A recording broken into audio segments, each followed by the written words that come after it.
우리 다 같이 사도신경으로 신앙 고백하겠습니다. 전능하사 천지를 만드신 하나님 아버지를 내가 믿사오며 그 외아들 우리 주 예수 그리스도를 믿사오니 이는 성령으로 잉태하사 동정녀 마리아에게 나시고 본디오 빌라도에게 고난을 받으사 십자가에 못 박혀 죽으시고 장사한 지 사흘 만에 죽은 자 가운데서 다시 살아나시며 하늘에 오르사 전능하신 하나님 우편에 앉아 계시다가 저리로서 산자와 죽은 자를 심판하러 오시리라. 성령을 믿사오며 거룩한 공회와 성도가 서로 교통하는 것과 죄를 사하여 주시는 것과 몸이 다시 사는 것과 영원히 사는 것을 믿사옵나이다. 아멘. 우리 찬송가 369장 찬양드립니다. 369장입니다.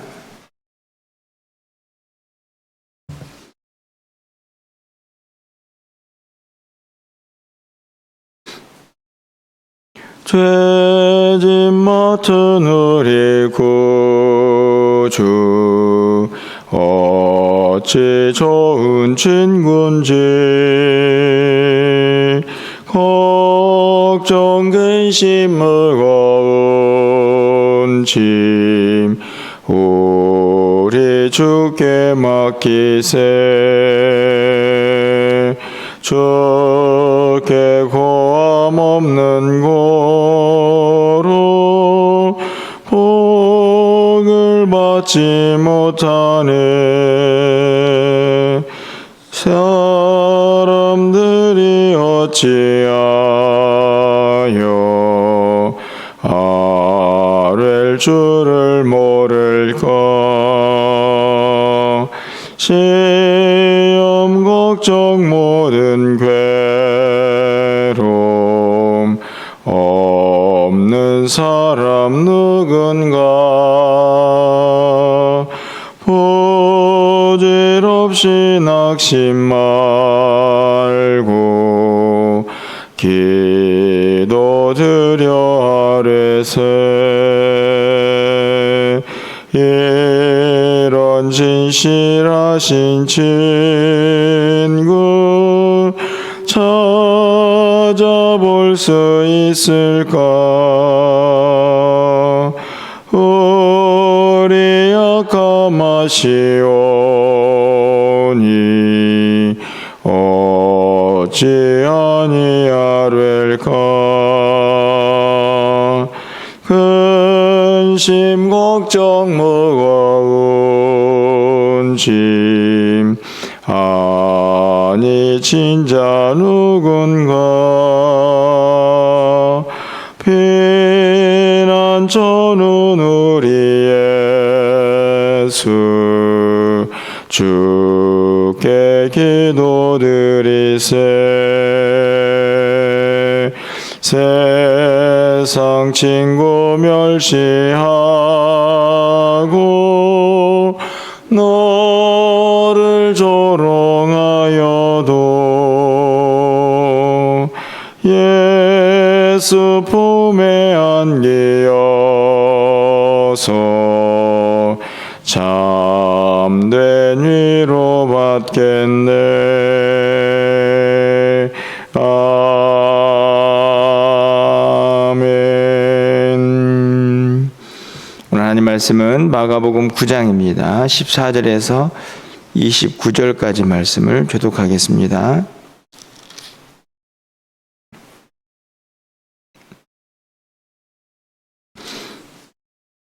마가복음 9장 14절에서 29절 말씀 교독하고 마지막 절은 함께 읽겠습니다. 이에 그들이 제자들에게 와서 보니 큰 무리가 그들을 둘러싸고 서기관들이 그들과 더불어 변론하고 있더라.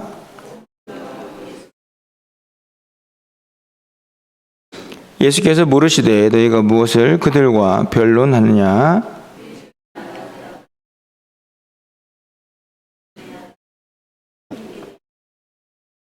귀신이 어디서든지 그를 잡으면 거꾸러져 거품을 흘리며 이를 갈며 그리고 파리해지는지라. 내가 선생님의 제자들에게 내쫓아달라 하였으나 그들이 능히 하지 못하더이다.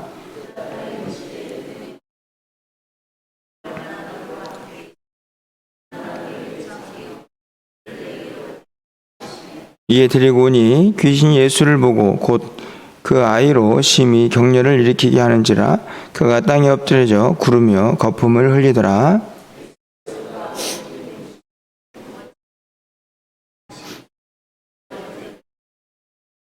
귀신이 그를 죽이려고 불과 물에 자주 던졌나이다. 그러나 무엇을 하실 수 있거든 우리를 불쌍히 여기사 도와주옵소서.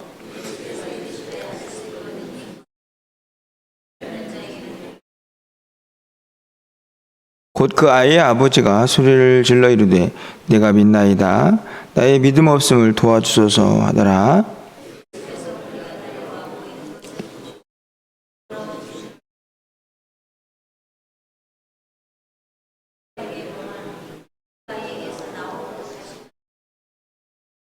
귀신이 소리를 지르며 아이로 심히 격려를 일으키게 하고 나가니 그 아이가 죽은 것 같이 되어 많은 사람이 말하기를 죽었다 하나. 집에 들어가심에 제자들이 조용히 묻자오되 우리는 어찌하여 등이 그 귀신을 쫓아내지 못하였나이까. 이르시되 기도 외에 다른 곳으로는 이런 종류가 나갈 수 없느니라 하시니라. 아멘. 신앙생활을 하는 중에 종종 저에게는 이런 질문이 들 때가 있습니다. 다른 질문이 아니고 예수님께서 저라는 사람을 어느 정도의 믿음의 사람으로 평가하고 계실까 하는 그런 질문인데요. 뭐 쉽게 말하면 믿음 생활 잘하고 있나 하는 그런 질문입니다. 저 스스로에게 이제 던져보는 질문인데 뭐 단순히 목사로서만이 아니라 그냥 하나님 보시기에 한 명의 성도로 이 땅을 좀 잘 살고 있는가 하는 것을 종종 질문할 때가 있습니다. 그 이유는 다른 데 있지 않고 정말 하나님의 사람으로 이 땅을 좀 능력 있고 또 하나님 원하시는 일들을 좀 척척 진행하면서 그렇게 믿음 생활을 하고 싶은데 잘하고 있나 하는 생각이 들 때가 많이 있기 때문에 그렇습니다. 여러분은 어떠신가요? 오늘 본문에 이제 귀신 들린 아들을 데리고 나온 아버지의 모습, 그리고 그 아들을 고쳐주는 예수님의 모습이 기록이 되어 있죠. 우리가 잘 아는 내용인데 오늘 본문에서 말씀을 묵상하는 중에 제 눈에 들어온 사람들은 제자들입니다. 결국은 이제 어떤 관점으로 이 말씀을 보느냐가 이제 중요한 내용이 되겠는데, 물론 중요한 것은 예수님께서 이 귀신 들린 아들을 고쳤다 하는 것이 이제 가장 중요한 내용이죠. 그런데 저는 묵상 중에 이 제자들의 모습이 자꾸만 저의 모습은 아닌가 하는 생각, 우리 이 땅을 사는 성도들의 모습은 어떠해야 하는가 하는 것을 다시 한번 돌아보게 되는 그런 말씀입니다. 여러분, 이 귀신 들린 아들을 데리고 온 아버지가 가장 먼저 만난 사람들은 누구입니까? 예수님이 아니고 제자들이죠. 오늘 18절에 보니까 귀신이 어디서든지 그를 잡으면 거꾸러져 거품을 흘리며 이를 갈며 그리고 파리해지는지라. 내가 선생님의 제자들에게 내쫓아달라 하였으나 그들이 능히 하지 못하더이다. 얼마나 귀신 들린 아들을 데리고 있는 아버지의 마음은 간절했을까. 제자들에게 나와서 좀 고쳐주십시오, 이렇게 미리 부탁을 한 것 같습니다. 그랬더니 능히 고치지 못하는, 쉽게 말하면 전혀 그 아이에 대해서 어떤 해결책도 제시하지 못하는 그런 모습을 보게 되죠.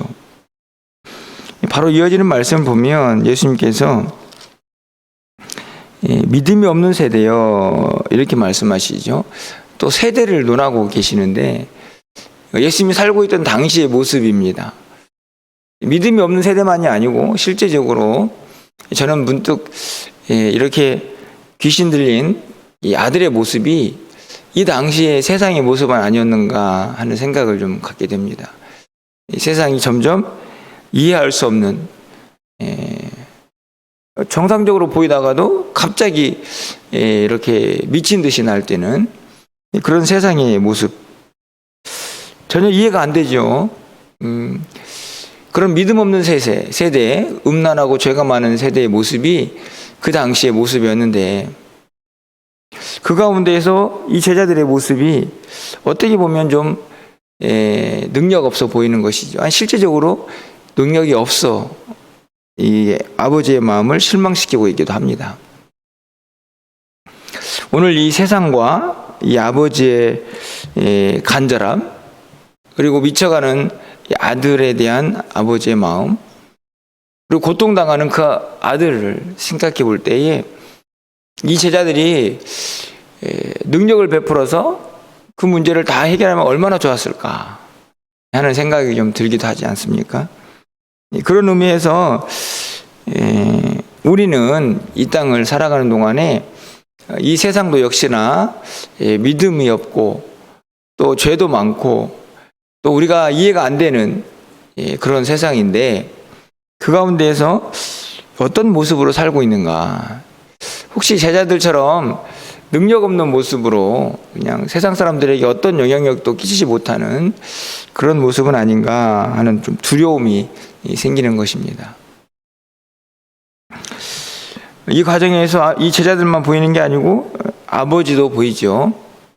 예수님께서 이 아들을 고치신 다음에 그 과정에서 이 아버지에게 하는 말씀입니다. 22절 말씀 보면 귀신이 그를 죽이려고 불과 물에 자주 던졌나이다. 그러나 무엇을 하실 수 있거든 우리를 불쌍히 여기사 도와주옵소서. 당연히 이제 예수님에게 부탁을 하는 거죠. 제자들은 실패했고 이제 예수님에게, 제자들의 선생님이신 예수님에게 자기 아들을 부탁합니다. 그때 예수님께서 뭐라고 말씀하시냐면, 예수께서 이르시되 할 수 있거든 무슨 말이냐, 믿는 자에게는 능히 하지 못할 일이 없느니라. 그렇죠. 예수님에게, 예수님이 어떤 분이신데 잘 모르죠. 그러니까 할 수만 있으시다면 좀 저희를 불쌍히 여겨주십시오, 이렇게 부탁을 하는데, 예수님께서 하신 말씀은 할 수 있거든. 그런 말이 무슨 말이냐, 예수님에게는 능치 못할 일이 없으시기 때문에 그렇게 말하는 이 아버지를 향해서 믿음이 없다, 믿음을 가져야 한다, 이렇게 말씀을 하십니다. 여기까지는 우리가 잘 알고 있는 내용이죠. 그래서 믿음 없는 것을 좀 도와달라 하는 이 아버지의 모습을 보게 되는데, 저는 이제 여기서 멈춰지지 않고 제자들을 향한 예수님의 말씀을 좀 보게 됩니다. 이 제자들이 이 과정들을 다 거친 다음에 조용히 묻죠. 여러분 28절 말씀 좀 가서 보시면, 집에 들어가심에 제자들이 조용히 묻자오되 우리는 어찌하여 능히 귀신을 쫓아내지 못하였나이까. 사실은 이 질문에 앞에서 이 귀신 들린 아들을 고치고 싶었던 아버지에게 하신 말씀이라고 하면 무엇을 얘기하셔야 합니까? 왜 이렇게 믿음이 없냐? 그렇죠? 물론 제자들이 믿음이 없는 것은 맞습니다. 그런데 오늘 예수님의 답은 뭡니까? 29절에 보니까 이르시되 기도 외에 다른 곳으로는 이런 종류가 나갈 수 없느니라. 제자들에게 원하는 것은 무엇입니까? 기도를 말씀하시죠. 분명히 앞에서 이 아버지에게는 믿음이 없다, 이렇게 말씀을 하셨는데 29절에는 제자들에게서는 기도를 말씀을 하십니다. 무슨 차이라고 생각이 드십니까? 똑같은 상황이죠. 귀신 들린 아들을 고쳐야 하는 그런 상황에서 아버지에게는 믿음이 없다 그러고, 사실 제자들에게는 기도하지 않는다고 말하는 것이죠. 여러분은 이 조금 차이가 있는 이 예수님의 대답에서 무엇을 느끼십니까? 질문을 좀 바꿔보면 우리는 믿음 없는 아버지에 가깝습니까? 아니면 제자들에게 더 가깝습니까? 저희는 제자들에 가깝다 생각이 듭니다. 왜냐하면 이 믿음 없는 아버지는 정말 예수님이 누군지 모르시는 거거든요. 그렇죠? 그러니까 할 수 있거든 이런 말씀을 하는 거죠.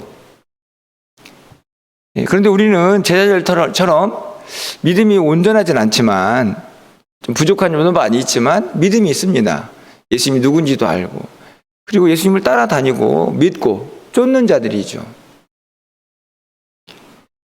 쉽게 말하면 우리는 믿음을 가진 사람들이고 제자들도 어떤 면에서는 믿음이 있는 사람들인 것입니다. 그러니까 믿음이 없다라고 물론 제자들에게도 해당되는 이야기일 수 있겠지만 그 믿음 있는 그래도 그 믿음 위에는 뭐가 더 더해져야 하는가? 바로 기도라는 것을 알 수 있습니다. 아예 처음부터 예수님이 누군지 모르는 사람에게는 예수님이 누군지 믿는 믿음이 필요하겠지만 그 이후에는 그 믿음의 능력을 발할 수 있는 또 다른 신앙의 덕목이 필요하다 하는 것을 오늘 예수님이 가르쳐주고 있다 하는 생각이 듭니다. 기도 외에는 다른 것으로 이런 종류가 나갈 수 없다. 기도가 능력이다. 저는 이렇게 간단하게 좀 정리가 되는데요. 믿음 있는 사람이 이 땅 가운데에서 살아갈 삶의 또 다른 방식. 오늘 본문에 나와 있는 것처럼 제가 19절 말씀을 읽지 않았습니까? 믿음 없는 세대요. 왜 우리가 제자들처럼 이렇게 능력 없이 살아서는 안 되는가? 저는 그 답이 19절에 있다고 생각이 듭니다.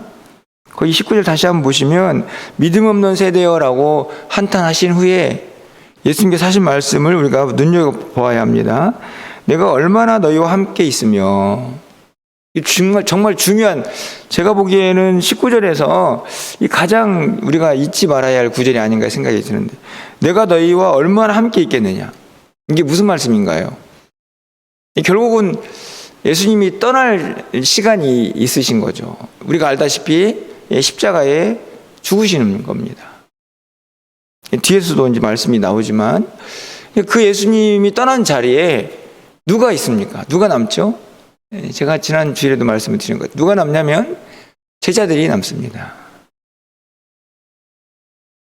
그러면 이 믿음 없는 세대는 누가 감당을 해야 합니까? 제자들이죠.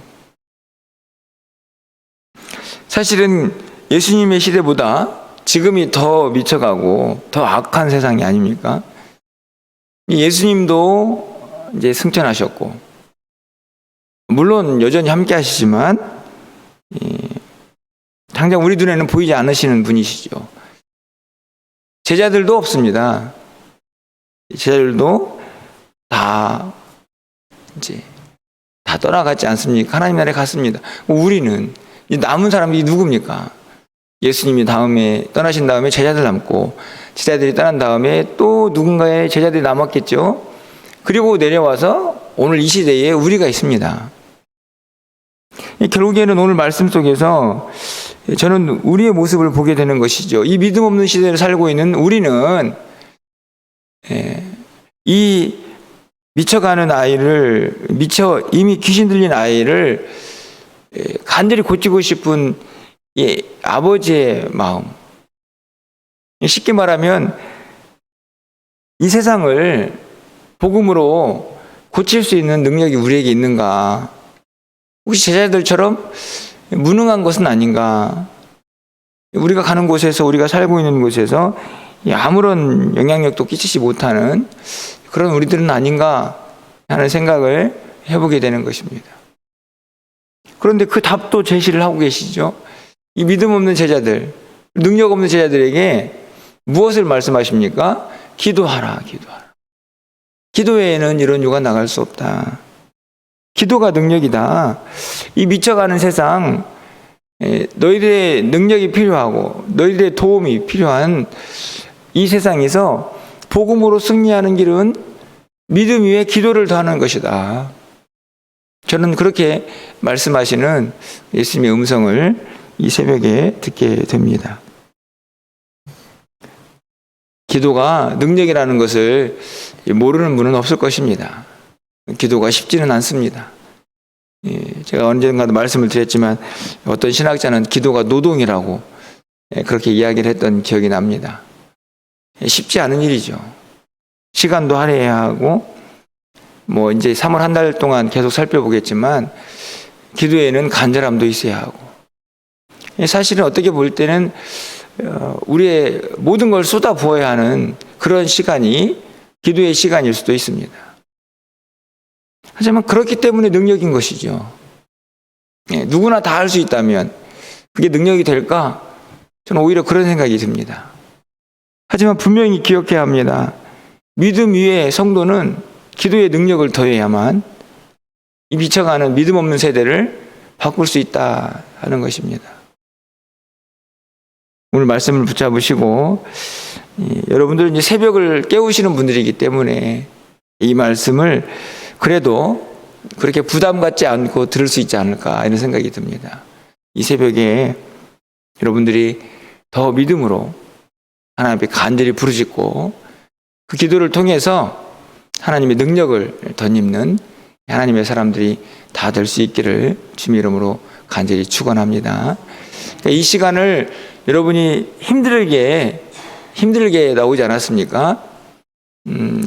헛되이 버리지 마시고 기도하여서 능력 받고 또 그 능력으로 또 우리 주변에서 이런저런 도움이 필요한 자들에게 그 능력을 베풀고 우리가 있는 곳에서 또 하나님 나라를 이루어가면서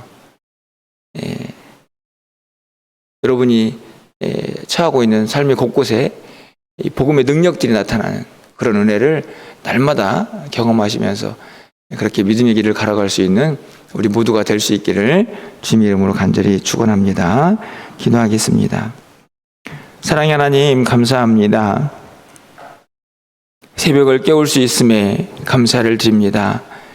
우리에게도 건강 주시고 또 마음 주시고 믿음 주셔서 이 새벽에 함께 기도할 수 있음에 감사합니다.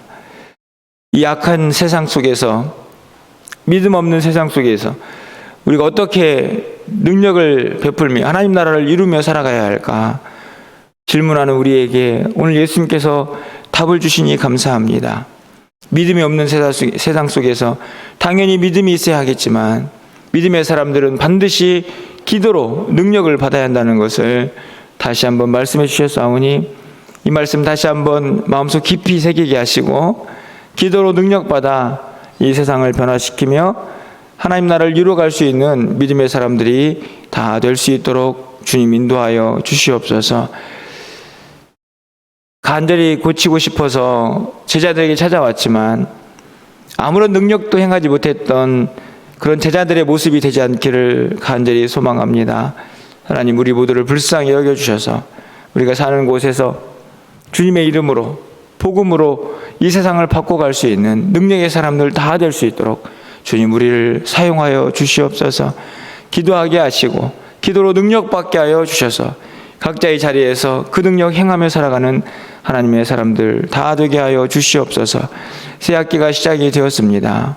우리 사랑하는 자녀들 선생님들을 만나고 친구들을 만날 텐데 하나님 좋은 길 인도하시고 좋은 사람들 만나게 하시고 각자의 자리에서 지혜롭게 또 하나님의 사람으로 잘 성장해 갈 수 있도록 주께서 도우시고 인도하여 주시옵소서.